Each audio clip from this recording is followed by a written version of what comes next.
So, on this occasion of Dashera, and I have to hold myself from entering into too many things that come to mind with regard to Dashera itself and the relation of the mother with Durga is a very beautiful relation she shares. She has even said, Durga is my daughter. She is the power of protection of the Divine Mother. And there are a number of conversations the mother had with Durga. So one of them was where she asked Durga that why don't you surrender to the Supreme, which is a very strange conversation. That little bit I will recount, then come to him to Durga. And then the disciple asked that, obviously it sounds very strange. She said, because all of them, these beings, the great beings, they are formidable. They have this sense of absolute power. They act like that. Directly the impulse of the divine comes and reacts. And it's very difficult for them to even conceive of something beyond. This is given only to man. That part is there. For all our failings, there is one exceptional privilege that man can unite with the Supreme. This is an exceptional privilege denied even to the gods. Because gods are tribal beings, they live in their own realms. But human beings can climb right from here and go up to the Supreme. This is something very beautiful. So that's the recompense for all the struggles and the hardships that we go through. So she asked that, what should I do? She said, the mother said, this is somewhere in 60s that you surrender yourself to the Supreme, and when she does it, she experiences a great delight. And then the mother explains this whole phenomena. So Durga comes every year and she pushes all these evil forces back to their place. It's there in Durga Saptasati. If you read it closely, she doesn't kill them as is portrayed, but she pushes them back. So she says also Shumbani will come in the next, rather, according to Markandeya Puran, they will come again in the next kalpa. Then again they will come as this incarnation which will take place is described. So she manages the balance by pushing them away. That's how she acts. But now Shobindra and the mother want a game changer. Because how long? They come back and of course human consciousness harbors them. So you can't go indiscriminately finishing. That's what mother says that if I were to act and destroy the Asura falsehood with behind all these dark Mysasur and all are chitta before, the real den of the devil, if you want to put it. So someone asked the mother, why don't you destroy them? She says, problem is that most human beings shelter them. So if she was to destroy, most of humanity will collapse because it's living on falsehood. Very difficult to, it's a very hard-hitting truth. It lives on falsehood. We don't even realize. Right next to Durga Puja Pandal, there will be Golgappas. And there would be on the same day things which are absolutely, she is truly a formidable power. So she said, so this time the plan is to either convert them or to reabsorb them back, because that's the only way. Energy can be either dissolved, reabsorbed back. You cannot destroy that energy. Whatever be the reason for its origin, that should be when the mother have described at great lengths. So that's the whole story. In fact, mother describes the 4 main asuras who are behind all these asuric forces and her plan with them. So she has asked Durga to stay on because otherwise they hide. But that's not what she wants. She wants them to come out. So that's what we see as the action of the supramental force in individuals, in nations, in continents, in the world. All that there was hiding is coming out. So it's sometimes disconcerting to people. To individuals, sometimes it becomes difficult to understand, but slowly one understands this is the plan. This describes the story of Agastya Rishi also and how They hide in the subconscious, they come out and then they hide again. So they have to come out in the open. So often people when they speak about things which are happening in the world, so I ask only one question. A cobra hidden in the house is better or a cobra which is visible in the house? Answer is very obvious, isn't it? So that which was hidden is coming out. And this time it is coming out to be definitively, the whole thing has to be resolved definitively. Otherwise it cannot never be it will remain a seesaw, swinging backward, again a whole creation. So this is the background of the mother's relation with Durga. There are many other, she said at one point that there is not a single god of any of the religions with whom I have not been in contact. But here, there is a little different context because this hymn to Durga, Sharvindo wrote in the Dharma in October 1909, which means very close to his leaving for Chandanagar and then for Pondicherry. And if you look closely, this is the last document before Pondicherry that he writes.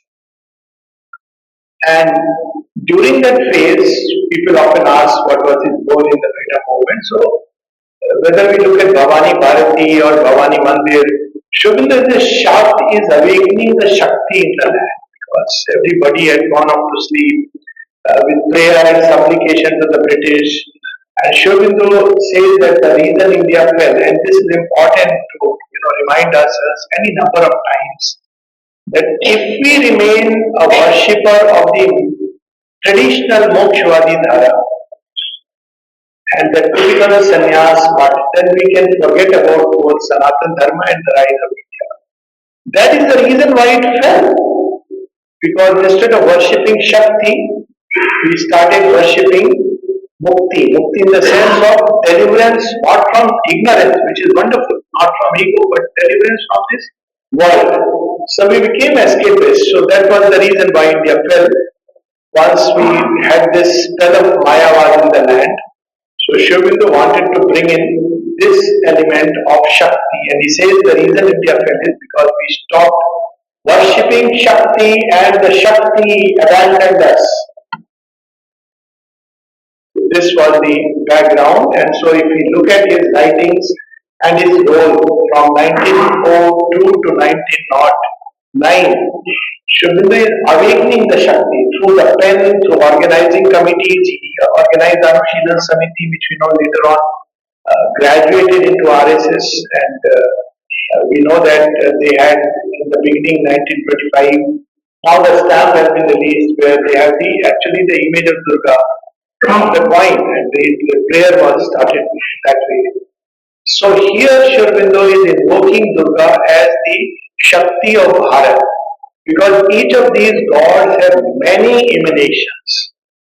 So while it is Durga, but that aspect of Durga where she is a guardian of India, she is, and the mother says every nation, a little bit here we need to also take into consideration what is so special about a nation, because there are two conceptions about a nation. One is that the nation is simply a soil, a stretch of land and mud. And once when Shurbindo was asked about it, Shurbindo says, do you think that I would do all this if I really believe like the material is that a country is simply nothing else but some geographical boundary in a space of land? That's a materialist vision. The country is only mud and matter. So here he brings in, I think the first, there are people who have hinted at the nation's soul, but Shurbindo brought it out at great length and its relevance and importance. Otherwise, humanity, if it tries to jump from its present state, he speaks of 3 steps of Vishnu to organize or develop the group life, because we have an individual existence, second is the collective existence. So individual we all know, and that's a different discussion altogether, but the collective existence, there are 3 stripes of Vishnu. First is family, where we learn the basic lesson that me alone is not enough. There are some others. So we are compelled to learn the great truth of sacrifice, which is how the Gita describes. By sacrifice, the world has been created. So first lesson is in the family. Second is not clan or tribe that Shri Krishna broke during the time of the Gita. That was Arjun's problem. My clan, my people, my tribe, I ruler.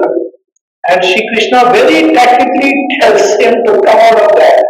And he establishes the kingdom, the Raj, the whole Rashtra. That's the whole story about the Gita and the Mahabharata, Shri Krishna's action. So he is literally the Rashtrapita because he established in the truest sense Aryavat.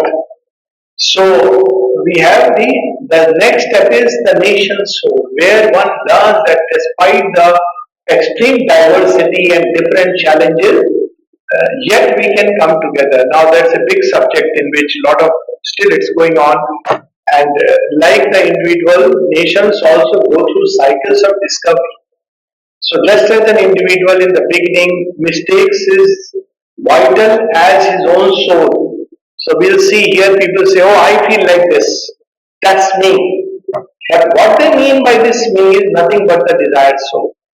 So he speaks of, for example, Germany. It was seeking its soul.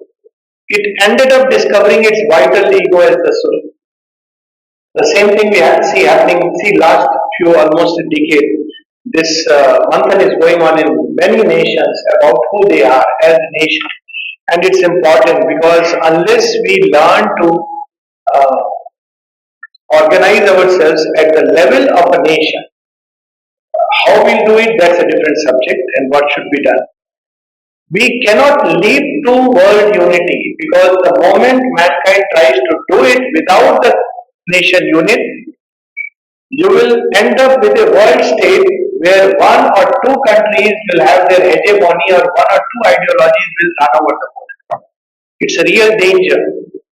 So nation soul becomes an intermediary unit where we practice this aspect and each nation is like a Yajnavedi. It brings its own strength, its own unique power to the world yagna. And that's how nations should combine their strengths together to make humanity better rather than pull each other down. But that's one part of it. So for India, Shovinder says that this process of having a very clear nation unit has been going on. And then he says that how he gives the secret, how to unite it. He says that, well, we must learn to look upon her as the mother. And he says this effort has been there. But for each group, for example, the Rajput, she was the mother of Rajputana. For Maratha, she was the mother of Marathas. For the Sikhs, she was the mother of, that whole. So we have to learn that she is the mother in which all these different streams come together. This is the secret he gives. He says that if this feeling can be awakened in everyone, then it will even solve the Hindu-Muslim problem. If this idea of the motherland and common mother, not we may have diverse beliefs and everything, but our mother is one.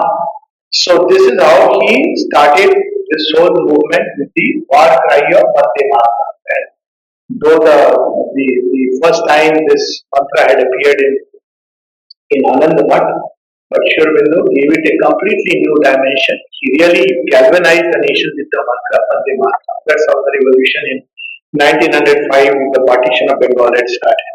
In that whole process of awakening, he finally awakens the soul of India through Durga's throat.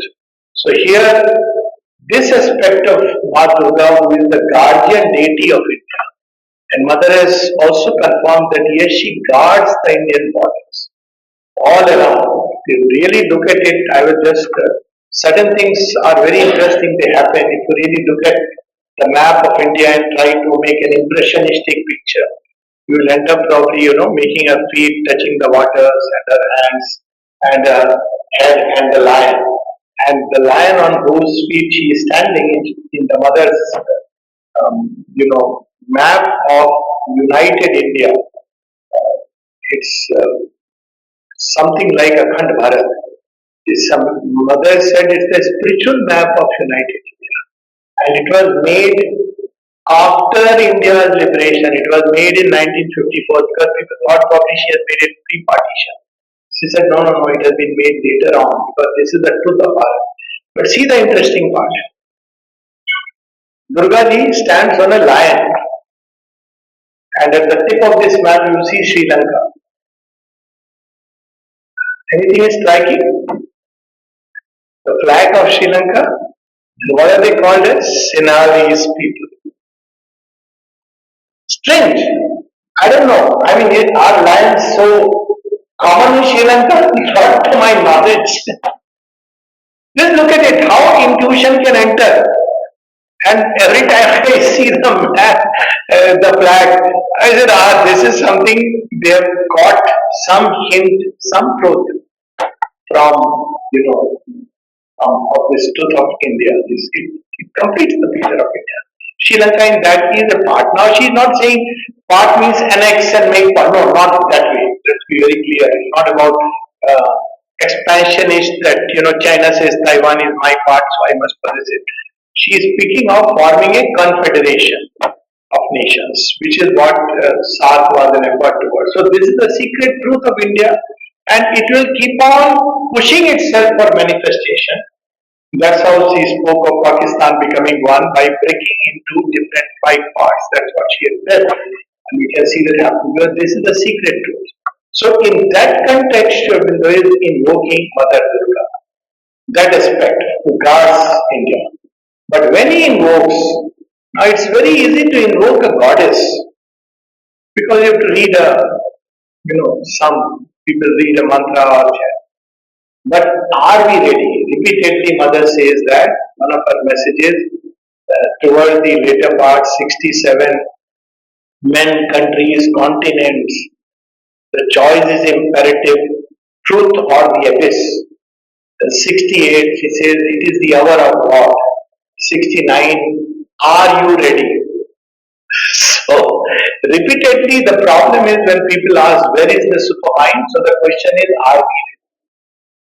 Because even if everything is prepared to precipitate, man is still living too much with selfishness and ego, and gods absolutely don't like it. They really don't like it. At one place, Mother says one small anecdote that we could read. So when one lady from Bengal, Jaya, I'm forgetting her surname, a Bengali lady, she had come to, it is believed widely that she was Yashodama and she had come to the ashram. And she had to tell her people that I want to visit Rameshwaram because a woman could not go out, just like that. So, so she had the money, but instead of going to Rameshwaram, she wanted to come to the ashram. She comes to ashram. So Sri Aurobindo smiles and asks, why you don't want to go to Rameshwaram? She says, I have seen the living Rameshwaram. Why should I go elsewhere? And then as the story goes that she says one day, next life, do whatever you may, but don't make me a woman. And he asks, why? This 1928. He says, you have no clue what is happening to a woman. Everywhere in the world, it's not India, everywhere in the world, and most places even now, so-called developed countries, you don't get a chance.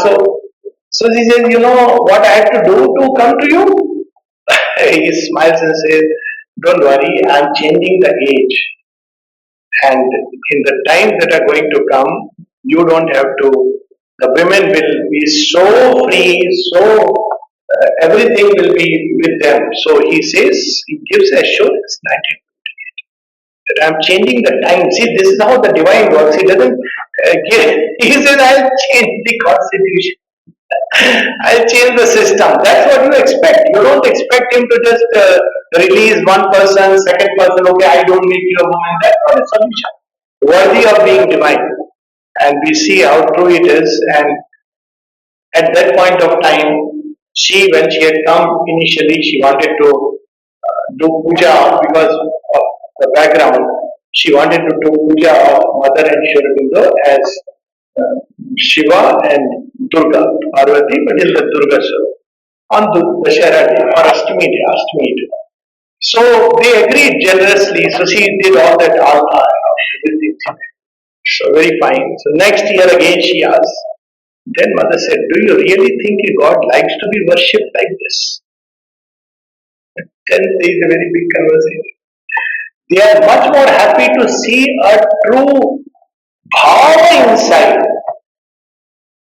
When courage awakens, a true worshipper of Durga is Arun Khetrapal, who is on the borders blowing up the tanks with that is the worship of Durga. That's what Durga appreciates, not simply going and worshipping, then hiding in our little homes with fear and wanting her only for material things. That's not what she will give. That's a different story altogether. But the true worship, that's why we see Shraddha change the way even the worship of the gods and goddesses, which tomorrow we'll read about the four aspects. So, what does Durga ji want from us? We go to God with our own list. I want this, I want this, I want this. 99% of the time, given our state, gods won't come. You can keep an idol, you can't compel God to come. And if they come, they will see through what we are and who we are. And unlike the divine incarnate, which is what I am speaking of, Mother and Children, they would extreme compassion. They will see what we are, but still, the gods are very specific in their action. They don't care. So if you call Kali and Kali sees you are the one who is uh, one of the asuras, you have called for somebody else. First, he will strike a blow at. And this is also a story a real story when ashram was attacked in 65 by the Christians and the then TMK people. So people wanted to go back and retaliate. She kept them quiet, quiet, quiet. After 8 hours, she said, okay, now you can go. So she was asked, why did you stop us for 8 hours? She said, Kali had come and she was furious at home. Not only them, but even on many of you. And if I would have just let loose, many of you would have been, because you were thinking your Josh that, I am depending or acting on behalf of Kali, but Kali will see through. You can't hide anything from her. So I had to hold her, contain her, I had to tell her they are my children, you don't worry. When she went away, then there is a person who goes, few people went, and among them, this last little story, there was a man called Durga. He was grandson of Bhagajatin. Bhagajatin was one of the earliest revolutionaries. He was part of the Anushilan Samiti. And he was dreaded by the Britishers because he was, story went that he had killed a Bhag single-handedly, without any weapon. That was the kind of strength. And he was a disciple of Sri Aurobindo, and his grandson who studied, he went out.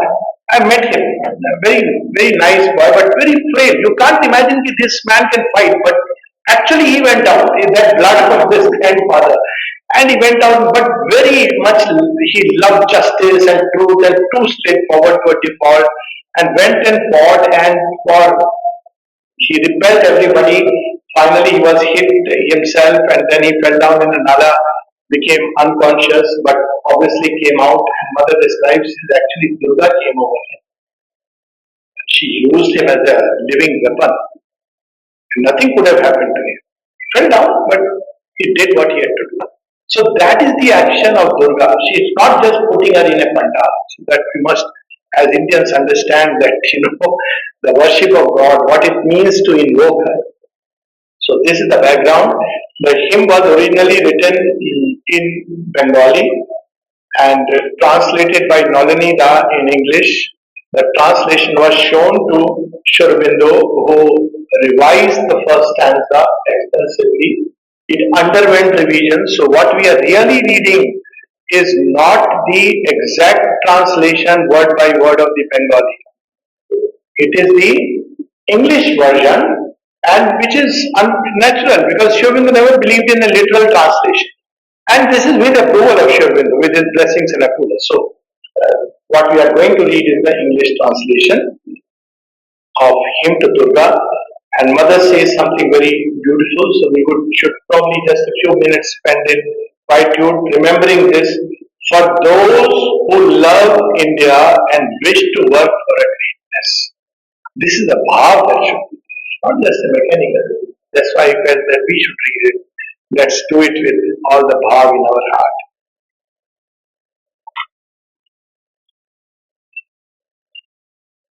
With my blessings, the hymn to Durga, Mother Durga, rider on the lion, giver of all strength, Mother, beloved of Shiva, reborn from thy parts of power, we, the youth of India, are seated here in thy temple. Listen, O Mother, descend upon earth, make thyself manifest in this land of India. Mother Durga, from age to age, in life after life, we come down into the human body, do thy work and return to the home of delight. Now too we are born, dedicated to thy work. Listen, O Mother, descend upon earth, come to our help. Mother Durga, rider on the lion, trident in hand, thy body of beauty, armor clad, Mother, giver of victory, India waits thee, eager to see the gracious form of thine. Listen, O Mother, descend upon earth, make thyself manifest in this land of India. Mother Durga, giver of force and love and knowledge, terrible art thou in thy own self of might, Mother beautiful and fierce, in the battle of life, in India's battle, we are warriors commissioned by thee. Mother, give to our heart and mind a Titan's strength, a Titan's energy, to our soul and intelligence, a God's character and knowledge. Mother Durga, India, world's noblest race, lay whelmed in darkness. Mother, thou risest on the eastern horizon. The dawn comes with the glow of thy divine limbs, scattering the darkness. Spread thy light. Mother, destroy the darkness. Mother Durga, we are thy children. Through thy grace, by thy influence, may we become fit for the great work, for the great idea.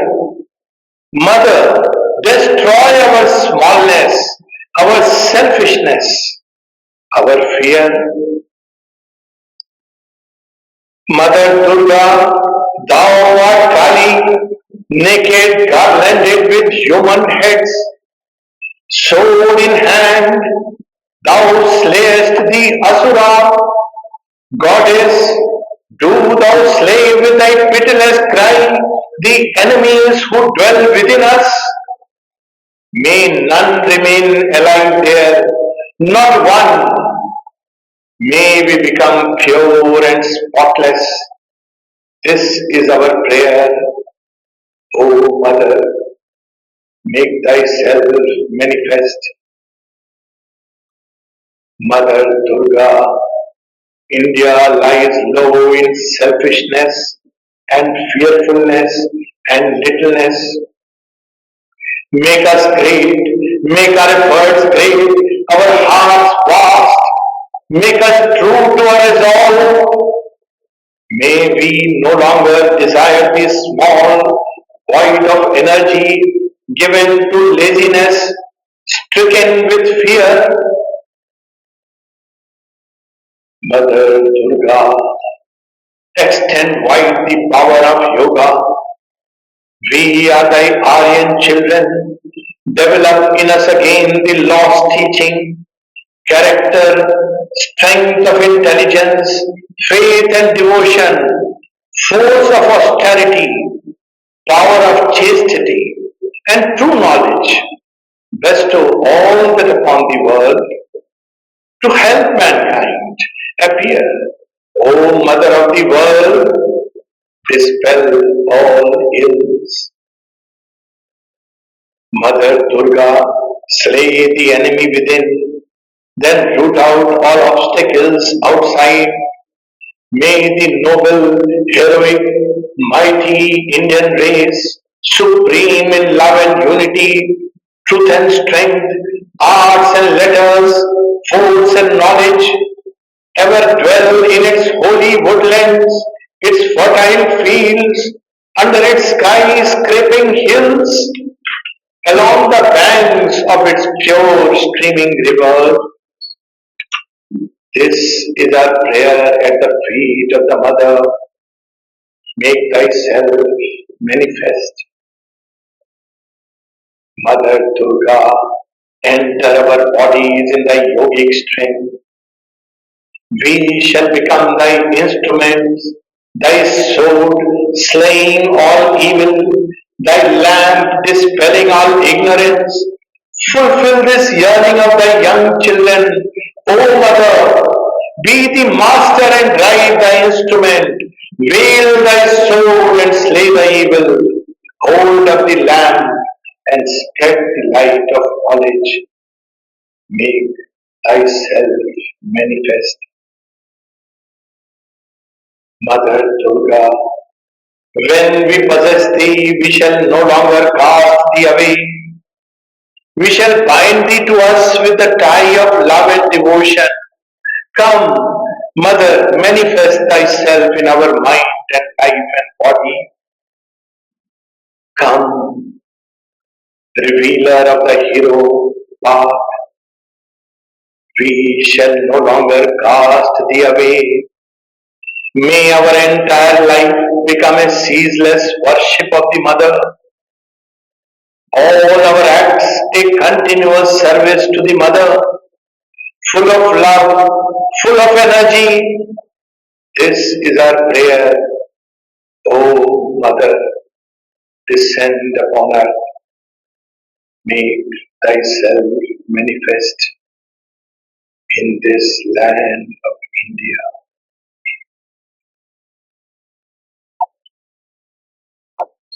It's a whole program. It's a whole yoga actually, and those who want to really do something for India and through India to the world. So this is the way first to remember who we are. Right in the beginning, Shri Aurobindo sets the record straight. Who are we? First he says we are inwardly portions of the divine. Without that identity, all the rest will work. As long as this caste, this party, that politics, it won't work. The first thing is I am a child of the divine. That's the first thing. Then who we are, whose blood flows into our genes, our DNA. You have to remember Bhishma and Drona and Arjun and great heroes and many others who have paved the way. That is what India is. We are the Aryan children, and Sri Aurobindo speaks about the Arya he was and Swami Vivekananda, and of course there have been historians a little before that. Swami Dayanand Saraswati, they were some of the first people who said that the Aryan Dravidian theory is completely a bogus thing. So this north-south divide which was created, Aryan is a psychological type, and India is the one and only country that I know which has tried to create an ideal mold of humanity in which we are meant to be. So if we don't have an ideal, what do we grow into? Me, myself. So there is an ideal. We did it through Ramayana, through Mahabharata. So there are several ideal characters, and all of them can be summed up in the Aryan, the ideal Aryan. Aryan is a warrior, but he fights for truth, for justice. He is an Aryan. He is a warrior who fights within all the Shadripu and all the demons which are inside. He is an Aryan. Aryan is also a farmer who tills the human soil of nature, Kshetra Yoga, and brings out of it thus flowers and blossom of plenty. So within us is the divine seed. Aryan is somebody who brings it out. So this aspect is, so this is the Aryan. Aryan is by the word itself comes from, it shares a common lineage of words, Aristos in Greek and Aris. So it means noble, high, pure. So India has always been known as a land of Tyag and Tapasya. And what happens when India becomes Sankuchit and narrow? Then it becomes very small, selfish, egoistic. Father was told that this is the number one problem, selfishness. And at one place he says, selfish, Yoga writes, selfishness and meanness are the only sins that I find difficult to pardon. Yet they are universal, therefore we should just not love. And then he says, faith and courage are the only virtues. You see, this what he says, fear. Fear and want to help a nation to rise great, it cannot be done with fear. What may happen, what will happen if we do this? This calculating mind is always afraid. Go ahead. If you feel inspired, do it. That's how we have the story of Bhima. Mother Gandhari, if you had 200 children, I would have destroyed all of them. That's called the apparatus of the divine. And you feel there is something divine about it. You don't feel he is sinning, it is all this conception. And that's why we see in the Gita, first thing that Shri Krishna removes from Arjuna is fear. He says, what is it that you are not afraid of? You are afraid of 101 things. How are you going to be an instrument of the divine? So to slay fear, Mother says fear is the worst kind of impurity. And to awaken courage. See, this is the land where Satyakam, as a little child, 5-year-old, goes to a hermitage. Story in the Chandogya Upanishad, and he says, I want to enroll myself in your school, which is supposed to be the best. Brahma Vidya is taught, and he says, who is your parents? He comes and asks his mother because they never seen his father. And mother says, I don't know who your dad is because I served many masters. But this I know that I am your mother. He goes and tells it to Rishi, that my mother says that she knows for sure that she is my mother, but she doesn't know who my father is. And the Rishi says, the lady, woman who can say this is a woman of very high stature. This is India. And he says, come in. He himself, Satyakam Jawali, is a famous story in Chandogya Upanishad, which comes toward the end when Dwapar is, Krishna has already come and gone. And this greatness and where we have gone into small little divisions and small, he doesn't ask caste of the lady. And what was asked about the fool was, do you come from a noble lineage? Nobility was this. It was not a surname. Do you come from a noble lineage, a lineage of those that it was there in every country? It lost its samurai. See what happened to Japan. Externally it is doing everything, but it's losing that the cult of the samurai. That was the Arya. So he awakens in us our own lineage, our own truth, that we are Aryans who are, courageous and who give themselves wherever they look for a noble cause, they fight within and they shrink not from any battle within or outside. And this is the basis on which India has reclaimed its freedom and continues to. Many of our soldiers practice it knowingly, unknowingly. So this is what he awakens. Then he reminds us both of our heritage, of who we are. Then he says, what is the disease? What is the disease of India? Disease is selfishness, narrowness. Disease is not lack of courage. Disease is fear. An average Indian still, very unfortunately, feels very proud and happy if his child is studying abroad. It's very, I must say, it's not a very, they're very proud about it. So they feel very proud if the child is got a job outside. At least the least is that, study by all means, come back, bring that expertise to it. So that selfishness, meanness, all this must go if India has to become. So courage, nobility. And Shobindu says about the word Arya, there is no word in the history of mankind, in the linguistics of mankind, there is nobler history than the word Arya. That's why he had named it Arya, his monthly review. So he reminds us who we are. Then he makes the whole map of India, which is through the rivers and the forest and the mountains. That's how the rishis had created the map of India. How was India known as Jambudvip? Himalaya, a great mountain, and the river on the three sides, the sea on the three sides. The three sides sea was known as Dravida land. Why? Because water. So it had nothing to do with any South Indian. Dravida, it is literally a land with that part which is surrounded by water. That's all that is meant. Matsavta story is from the Dravida land. That's how it starts. But anyway, so this is the state of ignorance in which we are plunged now, that we just accept anything which comes. So he says courage. Then he says that we are invoking you. For what? Make us your instruments. What kind of instrument? To dispel darkness. But to become your instrument, we must first dispel ignorance within us. That's what we read. That you know how to become an instrument of the divine. That's what the divine wants. Prayer, worship, bringing an idol, anybody can do. Many people can do it. But to become a living embodiment of that power, to manifest that power, this is the difficult and challenging task. So he calls her, and then he says that this time, this is interesting that we are doing it on the Shera after which you are supposed to take back the goddess. But no, we don't want her to go. We want her to be with us.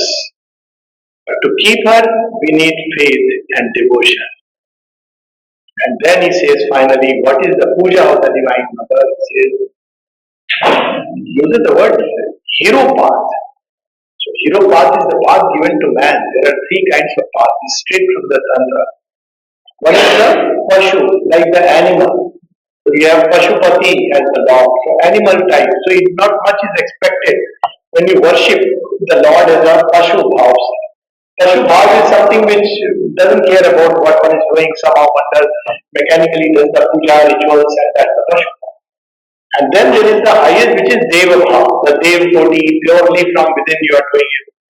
But there is in between the hero path, the Veer, that's given to man to take the challenges, to fight, to struggle.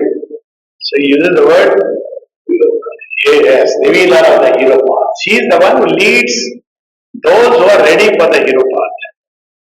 And then she says that, Shubindu says that we will tie you with these cords and will not let you go.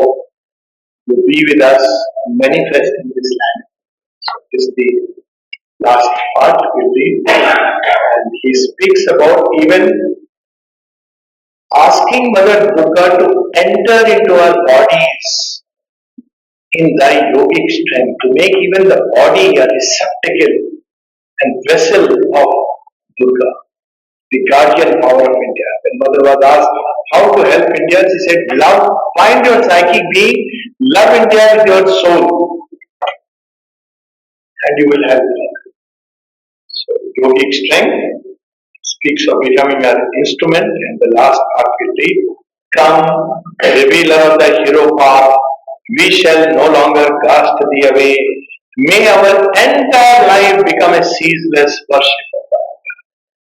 All our acts a continuous service to the Mother, full of love, full of energy. So worship is not just offering some flowers. Everything that we do in life should be an act of love dedicated to the divine.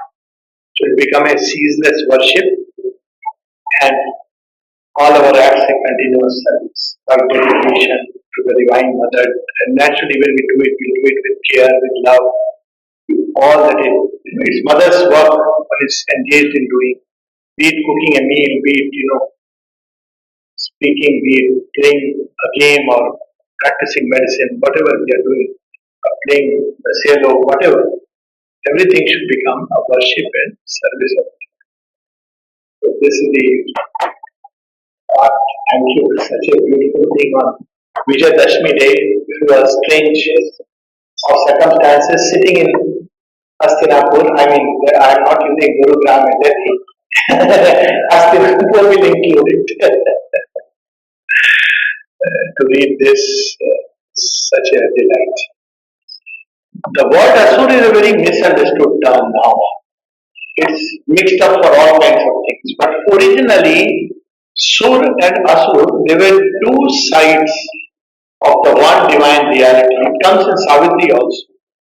So, divine is at once knowledge and force, many other things besides. So, when creation starts, when all these aspects go into creation one by one, Shiva is representative of force. Just as Krishna of Ananda, Satchidananda, original Satchidananda, if you want to look at it like that. Sat for existence is Brahma and Chit is Vishnu and fourth Chit Tapas is Shiva and Krishna is Ananda. That's a different discussion. But the force aspect went into creation becomes the Asuric element. Divorced from knowledge, it becomes dangerous. Equally, knowledge divorced from force is incapable.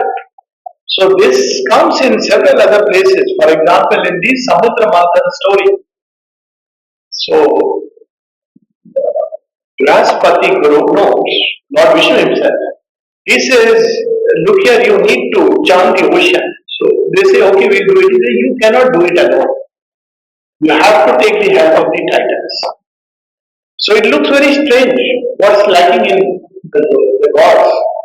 So this aspect of at a more psychological level, unless one has awakened within oneself the force aspect, one cannot be the arrive at the fullness of a godlike nature.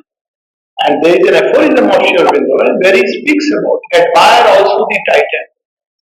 Because that strength he represents force and in the current context of the religious aspect. Sri Aurobindo has an aphorism where he says, Christ came with his message of love and compassion.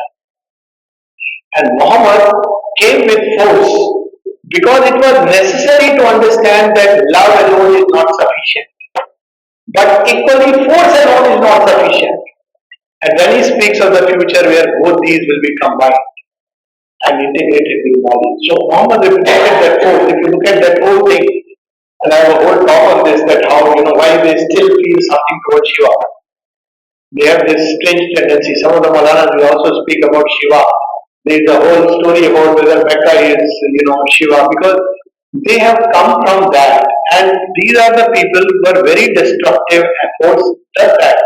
And yet the Asuras are dear to Shiva because they carry something of that force. But devoid of knowledge, which is what happens after the Sagar Manthan, they are dangerous and obviously destructive. So he is asking to combine. We need, if we really want the nectar of immortality from within us, and not just to be goody God or he is so saint-like. No. Saint-like is different. You are revered, put on a pedestal, that's the end of the story.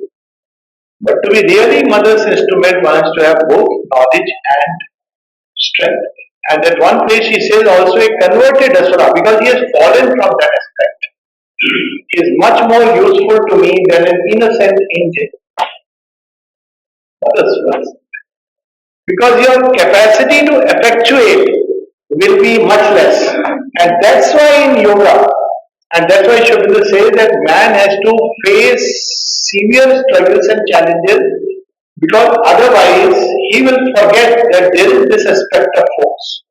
So all the challenges of life help in awakening the force. You have no choice.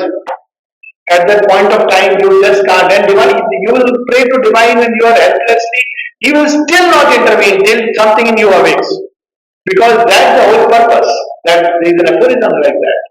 So in this world, both gods and the titans have their role to play. Even titans have the elder brother. Because force comes first. You see, brute nature, the mankind in its early phases, fighting with the mastodon, with the tiger and all that, with raw strength. So force comes first, and the gods come later. Gods have a relatively easier task. So in our Indian mythology, Balaram comes first. He tills the soil. And then Krishna plays the flute. Nice. Of course, Krishna, Kurukshetra tills. But that's how it is. So both are required in mankind if man is to fulfill his role in the integrality of the divine. Love alone is not enough, and force alone, of course, is dangerous. So both must come together and join. So this is very powerful. I'll read this out. Mother, beautiful and fierce in the battle of life, in India's battle, we are warriors commissioned by thee. Mother, give to our heart and mind a titan's strength, a titan's energy, to our soul and intelligence a God's character and knowledge. So both are important. We want truly India to rise.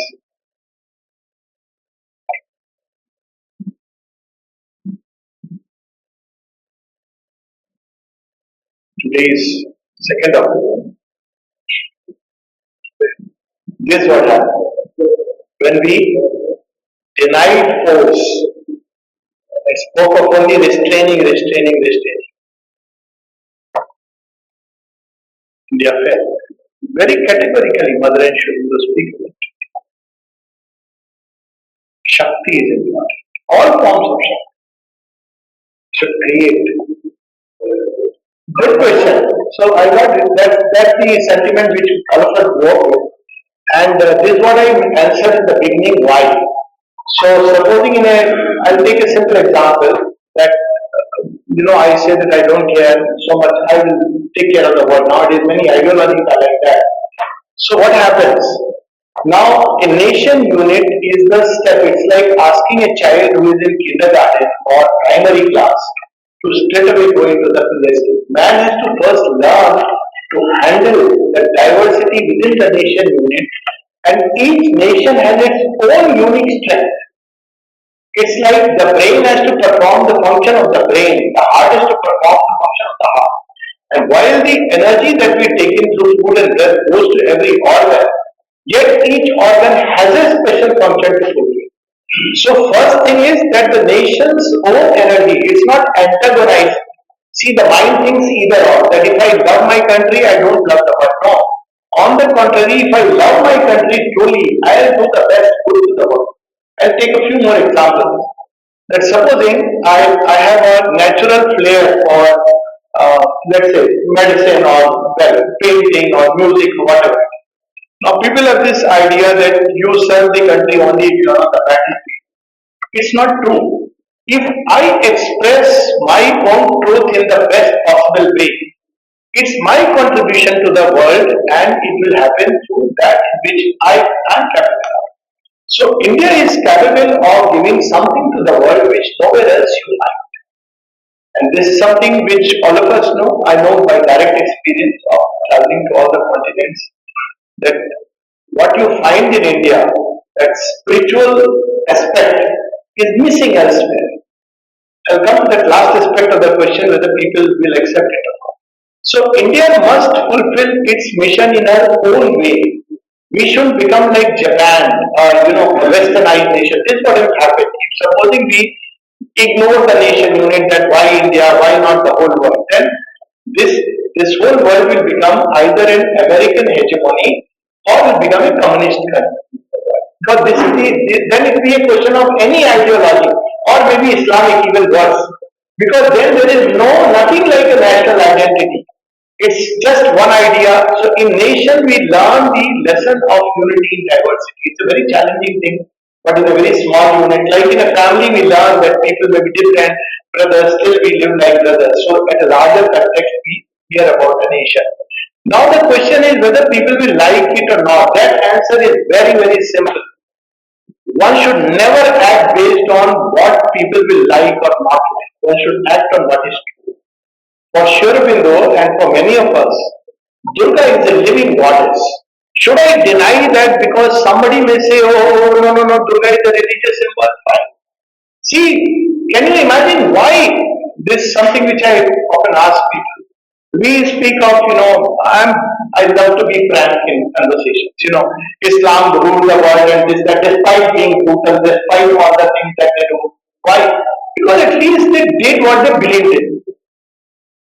We are dilly-dallying. Had we stood, if we stand, okay, fine. You believe in what you do, I believe in what I do. This is the first lesson, Swadharma. That's what the Gita says beautifully. Swadharma nidanam shreya, dharma bhaya. Now, in this land, it is nurtured by Durga. The geography of the land is by the, Mata Sati ke parts. You see it, you will see the whole geography. Mata Sati from Hinglaj to, go around in Limika. This is the history of the land, this is the culture of the land, and if we deny it because of the wave of internationalism and world unity, world will be deprived of the most beautiful gift that India could give to the world. It will become another Vasa nation. So it's important. Not with any animosity, certainly not. With the idea of bringing to the Yajna Vedi our best. Our best is spirituality and an integral spiritual vision. We should bring that. Somebody will bring technology. Somebody will bring ideology. That's fine. It's like France brings unity, liberty, and fraternity. It's their privilege and something beautiful. So that's why it's important.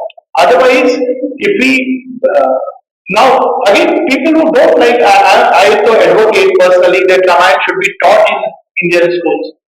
People say, but it's a religion. I said, no, it's cultural. It's my history of my land, and see the difference. Living example. Recently, some of us may have noticed there was a meeting of the 14 Islamic countries.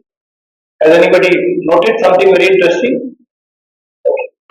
So in the meeting, Israel was discussed, and our Babaji was there, or sorry, Uncle Sam Uncle. And the only country which spoke that Israel has a right to its own land, the only Muslim country,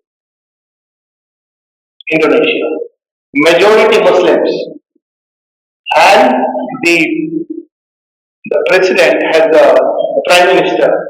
He started with Om Shanti, and he said, I have no problem because this is my culture of my land. I am a Muslim because that's the religion I believe in. This is a false antagonism, and we have played in the hands of people who have created this divide. There's no divide, it's my culture.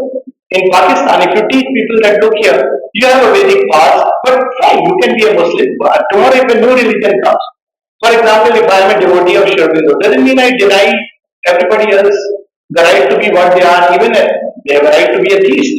This is the falsehood which has come around that if you are a Hindu, you are hurting a Muslim, or if you are a Muslim, you are hurting a Hindu. No.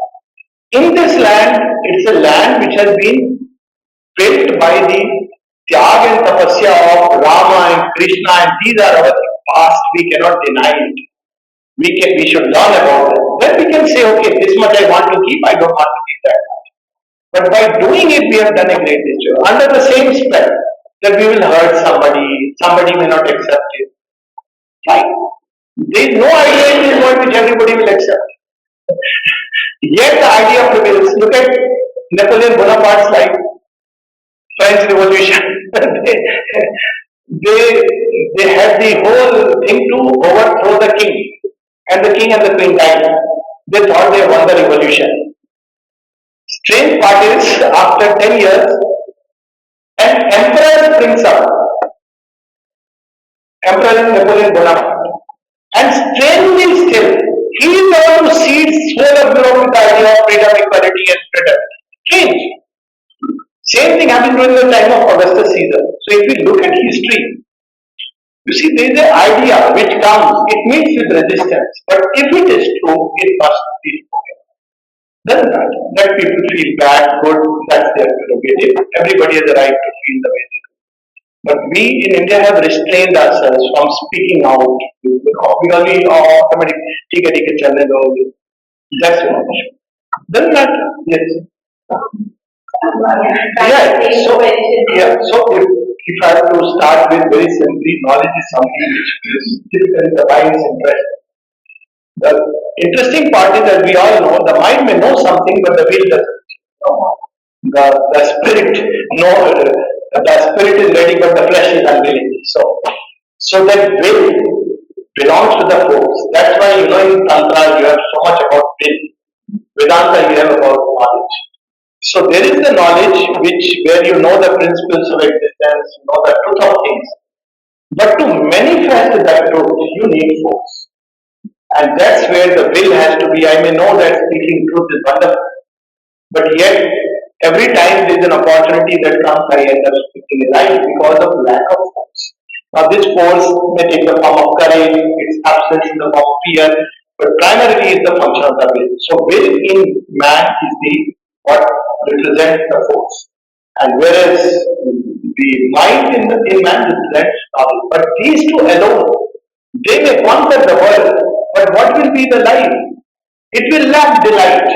And if you look at this whole creation, it is meant for delight. If you look at the stars, so that's when love comes as the crown. Love is the crown. If you bring it in the beginning, when there is poor will and love comes in, as happens in certain cults, it degenerates into lust, it degenerates into attractions. If it comes before knowledge is born, then again this love can become a one-sided sentimental attachment. Again, it may kill things. So first knowledge, as we see in the Gita, because that's easier at the base. So Shri Krishna first talks about knowledge in chapter 1, 2, 3. Then he speaks about karma. Because now whatever you know, you have to effectuate. Then as the crown comes love. And the basis of that love is that in everything there is none else but the divine. Even when you are engaging in a battle, even when you are called upon to kill, you are not hating because the core in everyone is beautiful. There is nobody called as this our version of Christianity, if I may like. People say, oh, it's all about sinner. I think we also have all these things. We don't regard anybody as sinner to start with. Because in everybody the divine dwells, so we don't use the word sinner. So then what is the difference? In a saint, that divinity is more manifest, in a sinner it's not manifest, if you want to put the distinction. So the first attempt should be to help him manifest, bring out that divinity. So we see that Rama sends envoys and Pandava sent envoy to change them. That because they know that divinity is there in every human being. But when all this fails, then the greater good of the world, Lok Sangrahat, takes precedence. And if such be the demand of time that there must be war, there must be war. So love is always the ground. It's in the heart. Knowledge must first do an initial purification. Will must search all the dark elements which are hidden, which are preventing this knowledge from being effective. And all life is an exercise in will. Actually, all life is a disclosure of knowledge. That's what also I say, because everything is a marvel. An ant knows how to call all its ants within seconds. Scientist studies and writes a book on it. How do the ants know this? Everywhere there is knowledge. And everywhere you see the manifestation of a force. Force restraining itself and making a beautiful flower. Force expanding itself into the galaxy. So everywhere we have one. But as the crown must be love and light. Because without love, creation will become meaningless. There will be no joy and ananda. So that's all three get integrated, and that's why the vision of the integral divine. That's the thing towards which we must. In human nature, Shubhendu says in his one of his plays, Perseus the Deliverer, that knowledge, love, and strength are the triumvirate of man's manhood. Man is not complete if he has one but one. All, of course, manhood is womanhood also. It's not that. It's a gender neutral state. Yeah. All three must be there.